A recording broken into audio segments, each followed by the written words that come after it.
Welcome to Israel Now News. I'm Rebecca Roberts. And I'm Yochanan El Rome. In our top story, the International Criminal Court of Justice is moving forward with its anti-Semitic inquiry against the Jewish state. The Hague has accepted the UN General Assembly's recommendation that Israel be investigated for alleged crimes against the Palestinians while ignoring Arab terrorism, including the recent wave of attacks targeting Jewish civilians. The World Court has also failed to condemn Hamas's relentless rocket fire from Gaza into Israeli communities. Jerusalem has opposed the probe, calling it one-sided and biased, and has called out the UN Commission of Inquiry, which launched a campaign to investigate only Israel while disregarding Palestinian violence. Israel's ambassador to the UN, Gilad Erdan, called the GA's probe a moral stain on the world body, which condemned Israel last year more than all other countries combined. Members of the Israeli Defense Forces Operation Olive Branch have rescued at least 19 victims from the deadly earthquakes in Turkey. Israel sent 15 cargo planes loaded with aid, including hundreds of tons of equipment and 250 volunteers, to establish a field hospital in the quake-ravaged country. Israel also established a massive field kitchen to provide quality food and clean drinking water to the victims. Operation Olive Branch also extended relief efforts near the Syrian border to treat the injured. An Israeli police officer was killed by a teenage Arab terrorist just hours after a Jewish youth was stabbed by a 14-year-old Arab boy in the Old City of Jerusalem. These incidents were widely praised in Palestinian society, including by Hamas, who hailed the terrorists as heroes and said, "Our youth will deal with what it called the occupation's aggression." Israel Now News has reported extensively on the indoctrination of Palestinian youth in schools, where internationally funded textbooks call on Arab children to become suicide bombers and to kill the Jews. The Palestinian Authority continues to pay the families of terrorists, encouraging more bloodshed. The recent attacks come on the heels of several other acts of Arab violence targeting Jews in Israel. Yochanan has more on that. Yes, Rebecca. Arab terrorists fired several rockets from Gaza, sending thousands of Israelis and nearby communities scrambling for bomb shelters. The Iron Dome missile defense system successfully downed a rocket after Shabbat last week, and no serious injuries were reported, but several cars were damaged by shrapnel. This escalation came just one day after an Arab terrorist ran down a group of Jews at a bus stop, killing 6-year-old Yaakov Israel Paley and his 8-year-old brother Asher. 20-year-old newlywed Alter Shlomo Lauderman was also killed. Dozens were injured in the vehicular attack, including the Paley boy's father, Avraham Noach Paley, who remains in critical condition. The Biden administration has expressed its reservations about Israel's recent decision to legalize 9 Jewish communities throughout Judea and Samaria. The expansion of Israel's presence in the area will be bolstered by Finance Minister Bezalel Smotrich's plan to green-light the construction of 10,000 new homes in the region. The plan garnered global condemnation of Israel from the U.S., Europe, and Arab states, who spoke out against what they view as the atrocities of Jewish construction in the biblical heartland, while ignoring the rampant illegal Arab construction in the region. Several ranking members of the Biden administration have rebuked Israel for the move. U.S. Secretary of State Anthony Blinken said that he is deeply troubled by the development and said that the administration strongly opposes what he called unilateral measures. Anti-Iranian government protesters hacked and briefly interrupted recent televised celebrations of the 44th anniversary of the Islamic Revolution. Iranian state TV's coverage of the massive parade was halted by calls to bring down the Islamic Republic. The country has been rocked by popular protest against Tehran's brutality towards the people. The celebrations were reportedly marred by thousands of Iranians in the crowd chanting "Death to the dictator," as Iranian leaders urged members of the resistance to repent so that they could be pardoned by Supreme Leader Ayatollah Ali Khamenei. The festivities also featured displays of Iranian weapons, including anti-ballistic missiles, drones, and an anti-submarine cruiser. Now, just days before the event, Iran unveiled its newest surface-to-surface missile with the words "Death to Israel" written in Hebrew down the side of the rocket. The Iranian government continues to threaten the Jewish state and has repeatedly said that it will wipe Israel off the map. The highly publicized anti-Semitic tirades by Kanye West have inspired a wave of attacks against Jews. The Anti-Defamation League has been tracking an uptick in anti-Jewish incidents and has released its findings that Kanye West's bigoted rants inspired others to attack Jews. The report says that at least 30 anti-Semitic incidents directly reference the star. These include vandalism, targeted harassment, banner drops, and the distribution of anti-Jewish propaganda on campuses. Extremists have taken up the slogan, "Ye is right," to spread Jew hatred. Rallies have been held on college campuses across the United States where organizers praise Hitler, deny the Holocaust, and even support Kanye West's presidential bid in 2024. Jews are feeling increasingly unsafe, and a recent study released by the American Jewish Committee reflects that 41% of Jews in the United States say their status is less secure than 1 year ago. An organization of evangelical Christians, some of whom are the descendants of Nazis, met last week for their 8th annual conference and night to honor Israel in the town of Tübingen in Germany. Pastor Jobst Bittner, the founder of the March of Life movement, is the son of a Nazi officer. He has made it his life's work to repent for his father's actions and to garner support for the Jewish state. Bittner said the creation of Israel is one of the greatest miracles of our time, and he said he prays that all nations will take a stand for Israel. March of Life is organizing a massive rally in Jerusalem on the 16th of May to mark the 75th anniversary of the founding of the State of Israel. They are expected to be joined by more than 2,000 Bible-believing Christians. The next day, similar rallies will be held in 8 cities across the globe.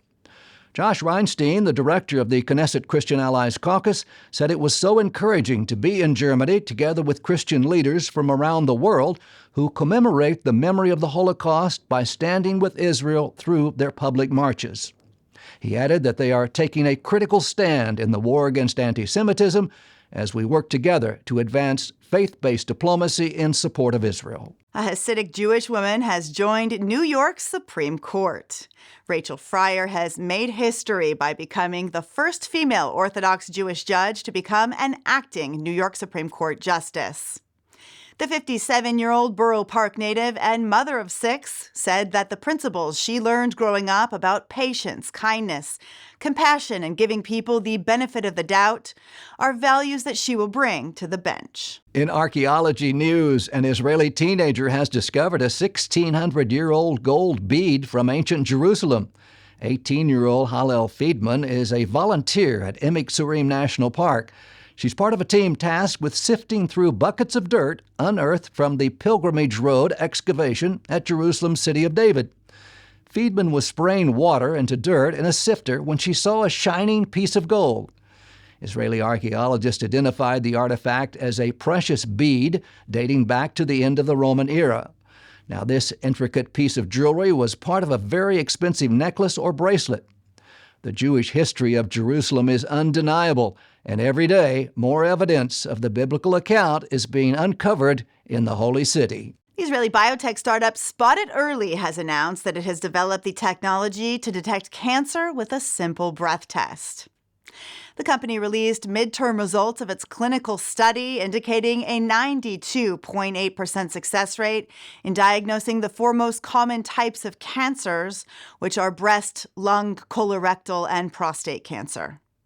The test shows high sensitivity even in the early stages of the disease before patients even develop symptoms. The non-invasive testing method involves breathing into a mask for 5 minutes, after which it is sealed and sent to the laboratory where trained biomedical dogs sniff the surface. The dog's behavior is interpreted by artificial intelligence technology. The test results are rapidly available with a false positive rate of less than 7%.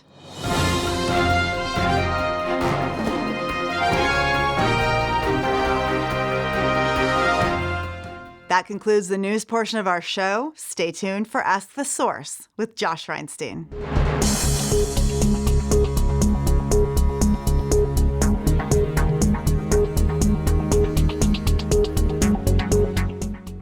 Hello and welcome to Ask the Source. I'm your host Josh Reinstein and we're here in our beautiful studio in Jerusalem. My guest today is Nitsana Darshan Leitner. She is the founder and president of Shurat HaDin. Nitsana, thank you for being on the show. Thank you, Joel, for having me. Tell our viewers a little about what is Shurat HaDin. Shurat HaDin is a civil rights organization based in Israel that takes Israel's enemies to court. We file lawsuits against those who want to destroy the Jewish state, against terror organizations, state-sponsored terrorism, against banks or social media giants that are aiding and abetting terrorism, against companies that delegitimize the state of Israel, BDS, protecting IDF soldiers in the International Criminal Court. Everyone that wants to devastate the state of Israel, we are there fighting him in court. So in the past, you've actually sued terrorist organizations, the Palestine Authority, Hamas. What were some of the judgments you got? We are suing Hamas, Islamic Jihad, PLO, Hezbollah, Palestine Authority, Iran, Syria, North Korea, banks, and social media, and we were able to win $2 billion in judgment so far and to collect $400 million that went to the hands of the terror victims. So why is this something that the government of Israel is not doing? Why is a private organization doing this? The government has political restraints. They cannot sue another government, another state, or a bank or a terror organization. They even cannot represent themselves in the International Criminal Court.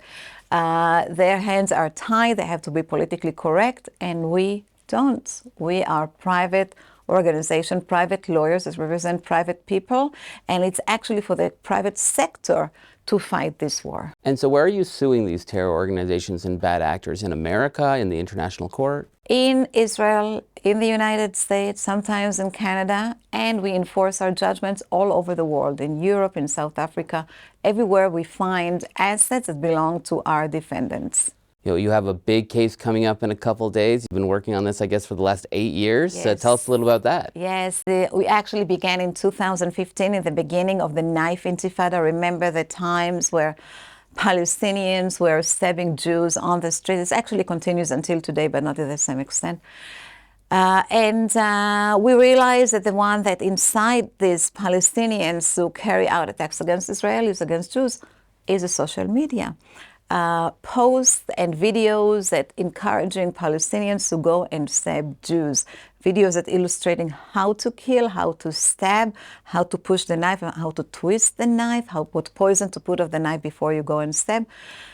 And glorification of the Palestinian terrorists on Facebook. If you carried out an attack, you will get tens of thousands of likes and endorsement and encouragement others to follow you. This became what Prime Minister Netanyahu called the Facebook intifada. And when the government of Israel tried to approach Facebook to turn this incitement down, Facebook refused. They said they are only a neutral bulletin board, and they did not agree to take the incitement down. So we took Facebook to court. We filed a lawsuit against Facebook, against Twitter, against Google for aiding and abetting terrorism. And now, for the first time after 8 years, the Supreme Court of the United States agreed to take this case and to hear whether the social media have responsibility to take this incitement down. Well, we can see on these social media sites that they aren't neutral. If you want to put something that's pro-Israel, you'll most likely have a political tag. Sometimes they don't let you promote it, but terrorists are allowed to use it. So who's making these decisions? Absolutely right. And it's so correct. We had an experiment. We opened 2 pages on Facebook, 2 identical pages. One page called to kill Palestinians, the other page called to kill Israelis, and we posted identical posts with identical images. There's one difference. One's against Palestinians, the other against Israelis. And after 3 days, we asked Facebook to take down both pages. Facebook immediately took down the page that called to kill Palestinians. They sent us a firm message saying that they checked the page and it does not fit their community standards. But they left the Israeli page standing as a message saying that they checked the page and it does not violate their community standards. So who really makes these decisions? There are human beings sitting behind desktops, and they decide what to take on and what to take off. And when it comes to terrorism, they just allow the terror organizations to utilize the social media giants. So that's the big question. How are they allowed to operate with impunity? We saw, for example, on Twitter, they took down the President of the United States at the time's Twitter page, Donald Trump, but the Ayatollah Khomeini, the supreme terrorist leader of Iran, is allowed to say whatever he wants. So how are they allowed to do this? Because they are immune. And if a third party puts any content on Facebook, Twitter, or YouTube, these companies will be immune according to law. And this is why they let themselves determine what to put on, but because they know that they will not be found accountable. There are literally tens of millions of people watching the show. What message do you have for our viewing audience? It's time to get the social media accountable and responsible.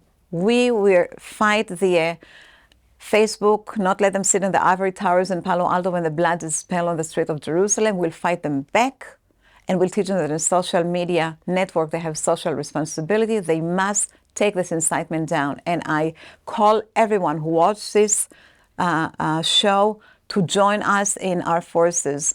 We are a non-for-profit organization, Shurat HaDin.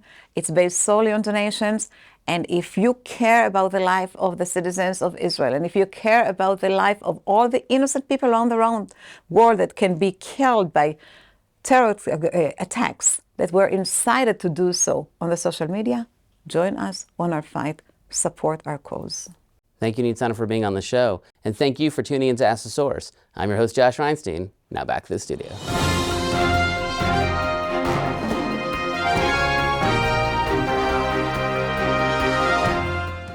Up next, the return to Zion with Karen Hayesod.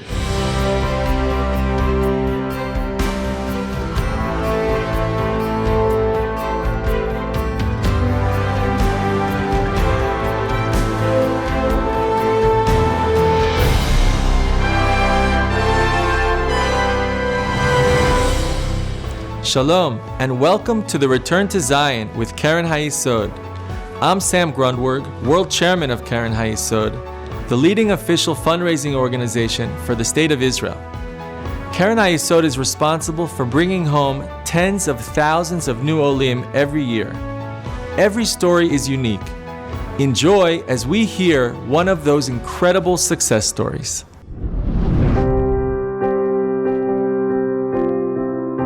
When the parents of 8-year-old Robertuman decided in 1938 that their family must leave Germany for a new beginning in New York, little did they know that it would save their lives. Remarkably, the decision also laid the foundations for their son to flourish in the first Jewish state in 2 millennia, built with the determination of institutions such as Karen Hayesod. Here, Robertuman would become an Israeli hero who would change the world of mathematics. By 1938, the dark clouds had gathered over Germany. Jews had been ousted from every facet of public life. They'd become persecuted outcasts. Outright violence against Jews was common. The Uman family fled for the United States just 2 weeks before the infamous Kristallnacht pogrom. They were spared the full horrors of Nazism, which would soon unfold. In their new home, Robertuman's parents struggled to make a living. But Uman grew up a proud Jew, a scholar of the Hebrew Bible. At the same time, Robert soon emerged as a gifted mathematician. In 1955, he received a prestigious PhD in mathematics from MIT. By this time, thousands of miles away, the impossible dream had become a reality. The State of Israel was born. From the ashes of the Holocaust, an ancient nation returned to its biblical home. With the help of Karen Hayesod and its supporters, the Jewish people built its first independent state in 2,000 years. Robertuman simply could not resist the pull of history. Israel is a place where Jews have looked to this for centuries, and this is our fulfillment. So the news that we are gradually getting to be stronger and stronger in Israel vis-a-vis the diaspora, number-wise, that's good news. That's wonderful news. Uman made his new home in the land of his forefathers, the land of Israel. As Jeremiah had predicted, your children shall return to their borders. Uman's outstanding intellectual ability did not go unnoticed, and he immediately joined the mathematics faculty at Hebrew University in Jerusalem. He has been there ever since. Over the decades, Uman's reputation blossomed into one of the world's outstanding mathematicians. Prestigious prizes and professorships followed. But in 2005, Robert Uman received the ultimate award, the Nobel Prize. Almost overnight, Uman became a household name. His success demonstrated Israel's important contribution to the world.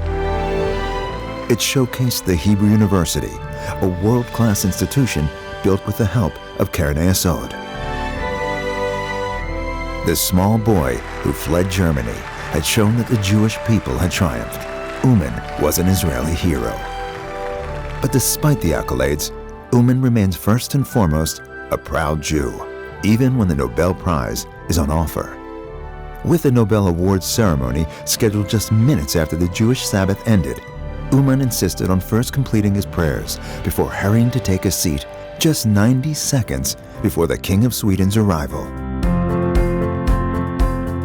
Uman's remarkable life story is a powerful symbol of a proud nation reborn, a people that has never lost faith, and it is a reminder of Zechariah's prophecy, "Not by might and not by power, but by my Spirit, saith the Lord." Now is your opportunity to continue this holy legacy by assisting additional Jews to make a new life in the land of their forefathers. Let's bless Israel together. Now's the time for you to get involved. Assist Keren Hayesod to raise the necessary funds in order to bring Jews yearning for their homeland back to Israel. Your donation can help fulfill the biblical prophecy today.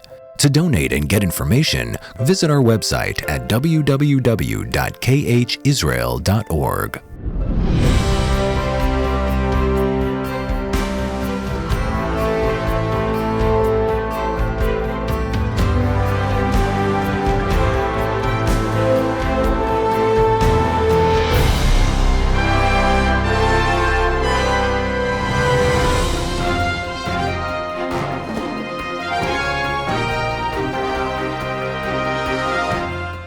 And now, shining light from Israel.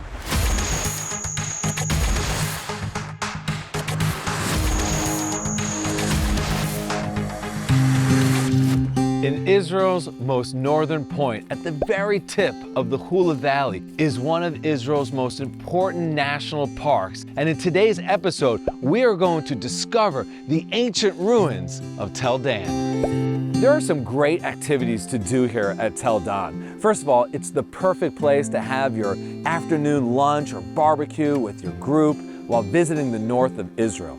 But there's also an abundant amount of hiking trails and water, and streams, riverbeds, and springs. And where's all this water coming from? So it originates on the top of Mount Hermon, Israel's tallest mountain, located in the Golan Heights. In the wintertime, it is capped with snow and even boasts a ski resort. Well, in the spring, when all of that snow melts, it seeps through the limestone and pops out as springs here in Tel Dan and another national park just slightly to the east of here known as Banyas.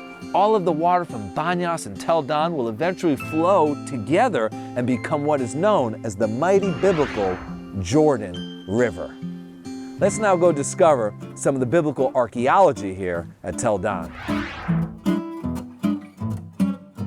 Wow, this is truly amazing to be walking along the walls of a First Temple period Israelite Jewish city here in the city of Dan. The city of Dan is actually named after one of the 12 tribes of Israel, one of the 12 sons of Jacob, whose name was Dan. Originally, Dan had conquered and settled the area near the large city of Tel Aviv, or what was Jaffa back in the day. However, many of them relocated here in the north in an area where there was a city by the name of Laish. Laish was conquered by the tribe of Dan, and this became known as the city of Dan.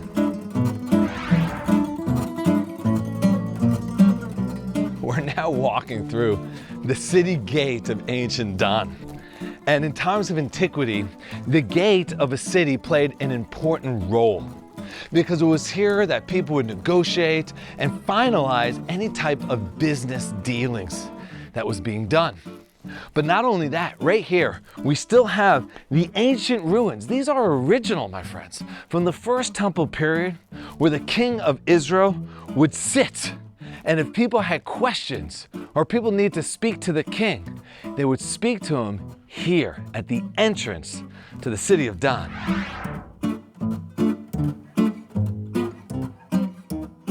One of the most important discoveries, archaeological discoveries, in the entire 20th century was probably the David stone, located right here in Tel Dan. It was a stone inscription that was inscribed by the king of Damascus, commemorating his victory over the kings of the south. One of them was known to be from the house of David.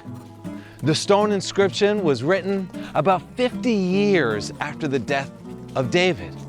So this is our first non-biblical account of the existence of David and the dynasty that came from him.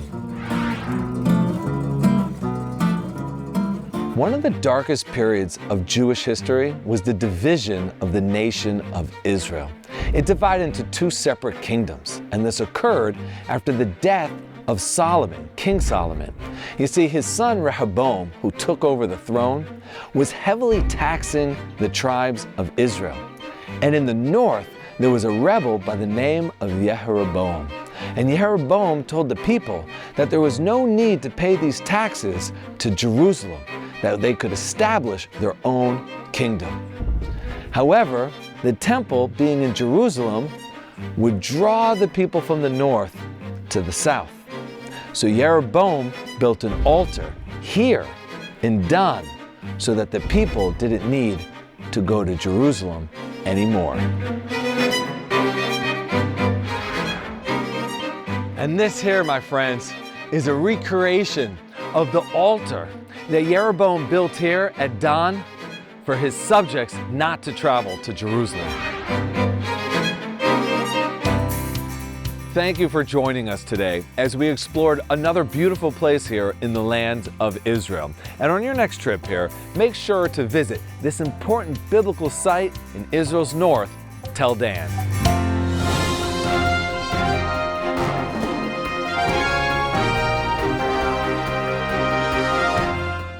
That's all for this edition of Israel Now News. I'm Rebecca Roberts. And I'm Yochanan Elrom, reporting from our studio in Jerusalem. Please join us again next week for all of your Israel updates.